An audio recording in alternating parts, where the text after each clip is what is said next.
Apparently my sister got divorced. One day, my husband came back from work and told me this. My sister-in-law is beautiful but has a tough personality, and I find her a bit difficult to get along with. Her husband seemed a kind person, so I wonder why they got divorced. My husband hasn't heard the reason himself, as it was just hearsay from his mother. Oh. Did your sister have a job? In the course of casual conversation, I asked, and it turns out my sister-in-law had been a housewife ever since she got married. Seems like she got custody, so maybe it was her husband's affair or something. It's hard to imagine her husband doing something like that, but well, there might have been things between them that we don't know about.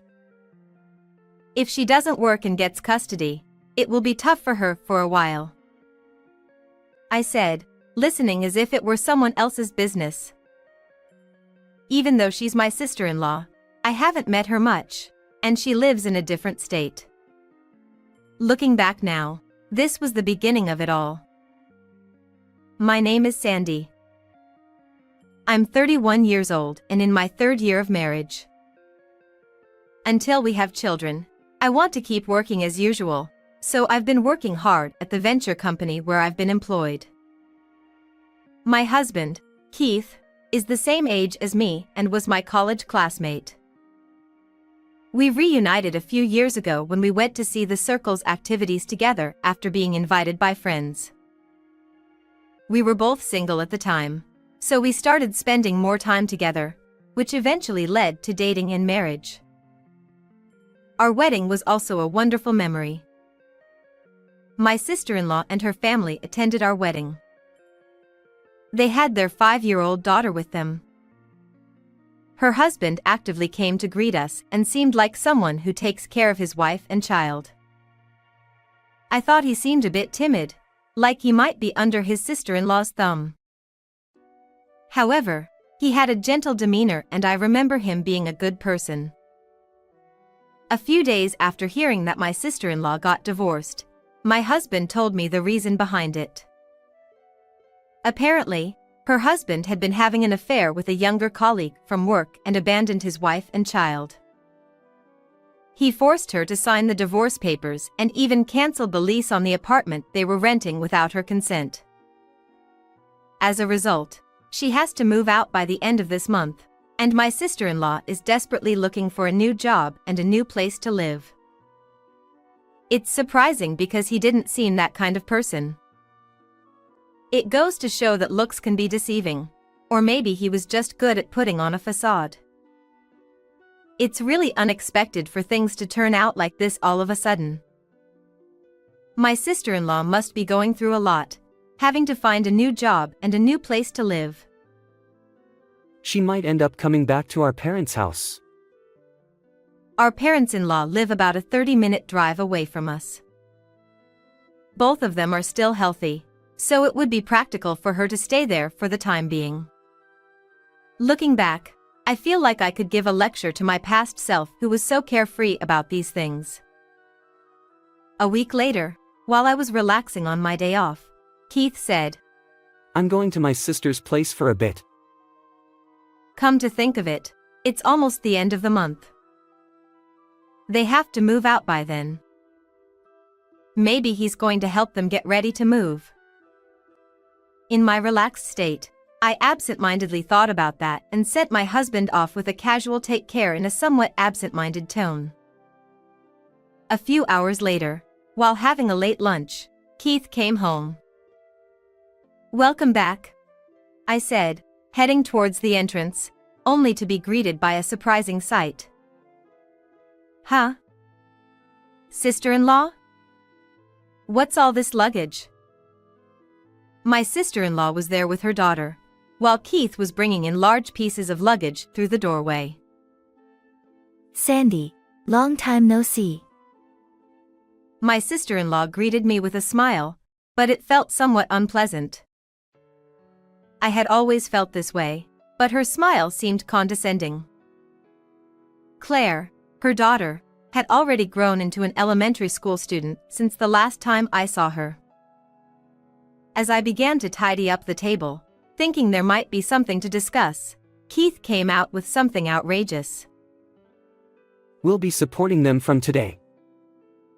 I was left dumbfounded, not understanding what he meant. Seeing my bewildered expression, Keith emphasized his point. If you don't like it, we'll get a divorce. Finally grasping what he was saying, I couldn't help but shout. What? Why? At that moment, both Keith and my sister-in-law looked at me with sharp eyes. No, even if they look at me like that, it's insane to just go along with it, isn't it? I didn't know what to ask next, and no words came out. Then Keith started talking on his own. My sister is going through a tough time right now. She got divorced because of her husband's affair, and they haven't even discussed alimony or child support. It's not easy for her to work either, especially with Claire still in elementary school, you know.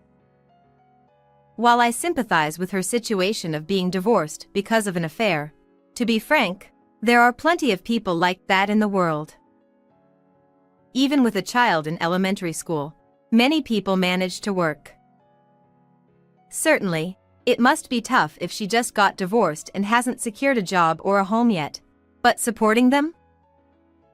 In just a few seconds, my mind raced through various possibilities until I reached a conclusion. Oh, I see. So, you mean they'll be living here for a while? Right, Keith just didn't explain it well. Until she finds a job and a place to live, they'll stay here for a bit. If only he'd said that. Honestly, Keith always struggles with choosing his words. Just as I was relieved. Ha! What are you talking about? Well, maybe until Claire becomes an adult.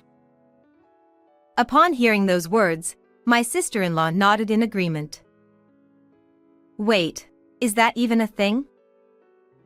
I thought it was a pretty silly question coming from me, but I blurted it out.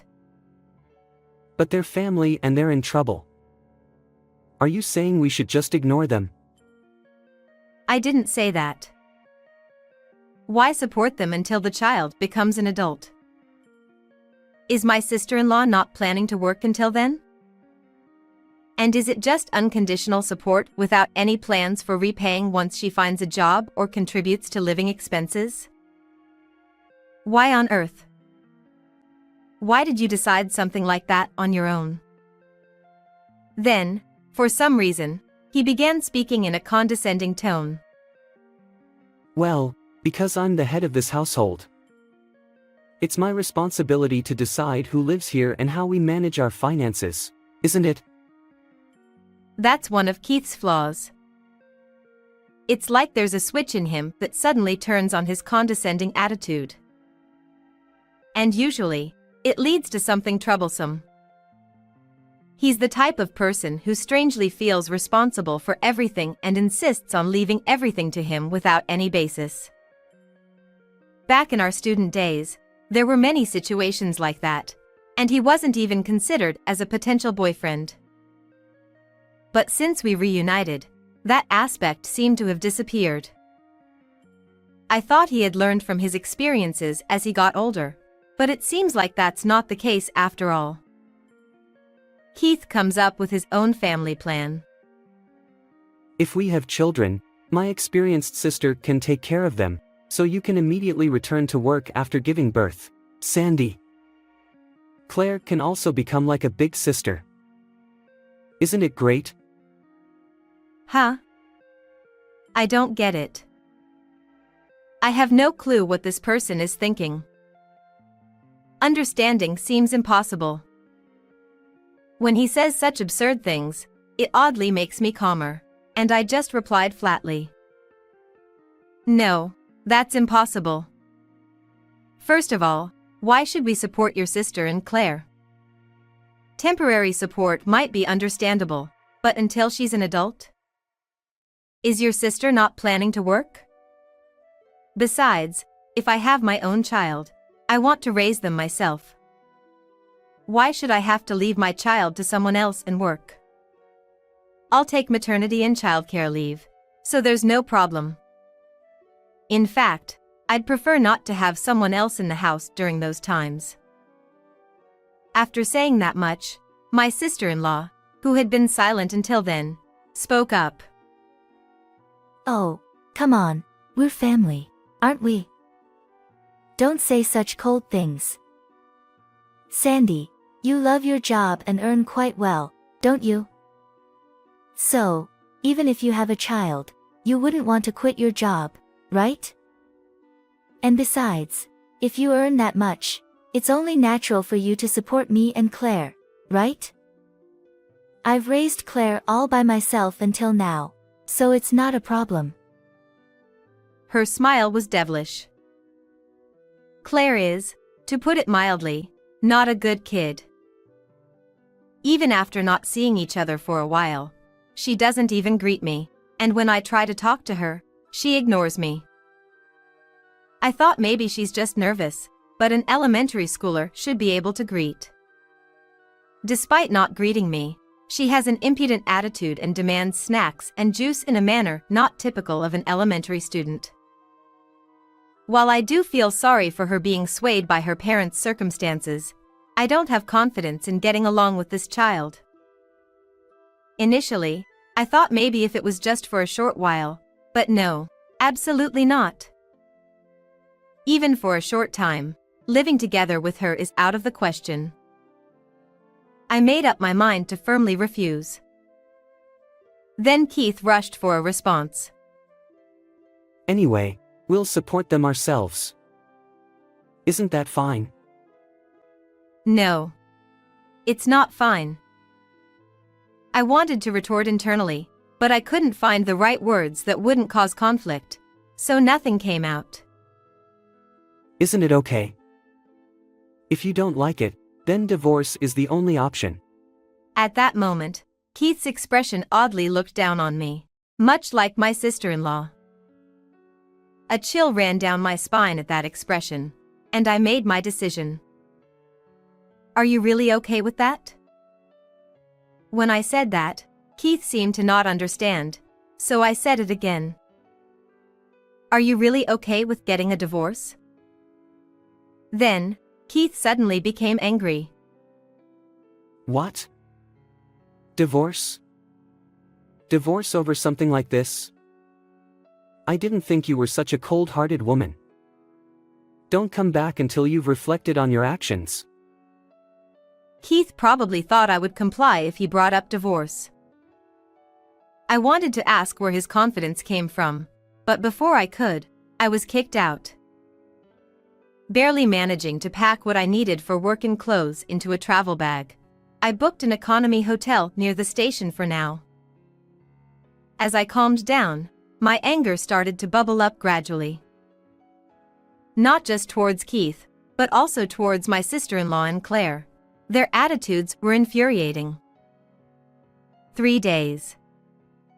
I'll settle things in 3 days.